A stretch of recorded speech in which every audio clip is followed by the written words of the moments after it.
நான் வெளியூருக்கு தனியாக ட்ராவல் பண்ணியிருந்தேங்க. அங்கே ஒரு குளத்துல குளிக்கணும், ஆனால் கையில் லக்கேஜ் இருக்கு. குளத்துக்கு வெளியில தாங்க லக்கேஜை வைக்கணும்.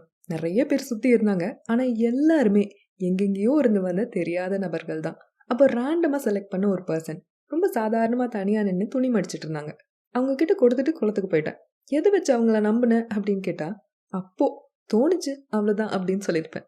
இப்போ நினைக்கும் போது அங்க இருந்த ஒரு ஒரு பர்சனும் என்ன பண்ணிட்டு இருந்தாங்க, எனக்கு குளத்துக்கு போயிட்டு வர டைமிங் அண்ட் நான் சூஸ் பண்ண பர்சன் என்ன பண்ணிட்டு இருக்காங்களோ அதை முடிக்கிறதுக்கு எவ்வளோ டைம் எடுக்கும், அந்த பர்சனுக்கும் குளத்துக்கும் நடுவில் எவ்வளோ டிஸ்டன்ஸ் இருக்கு, யார் அவங்க கூட இருக்காங்க, இது எல்லாத்தையும் பார்த்து தான் அந்த பர்சனை சூஸ் பண்ணியிருப்பேனோ அப்படின்னு தோணுது.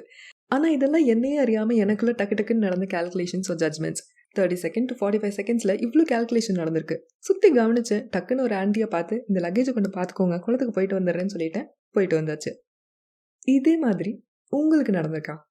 சில டைம் என்ன ரீசன்னே தெரியல, ஆர் 1 or 2 ரீசன்ஸ் மட்டும் வச்சு இந்த person trustworthy, kind or ஸ்மார்ட்டான பர்சனாக இருப்பாங்க அப்படின்னு தோணியிருக்கா?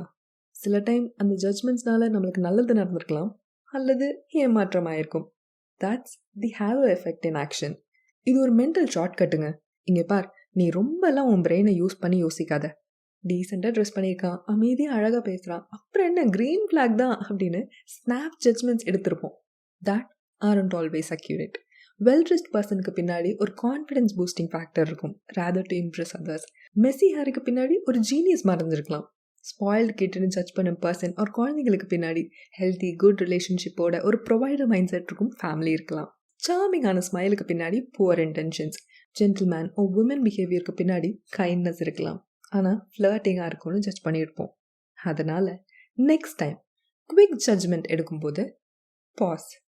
Ask yourself, is this the full picture or just the hello docking?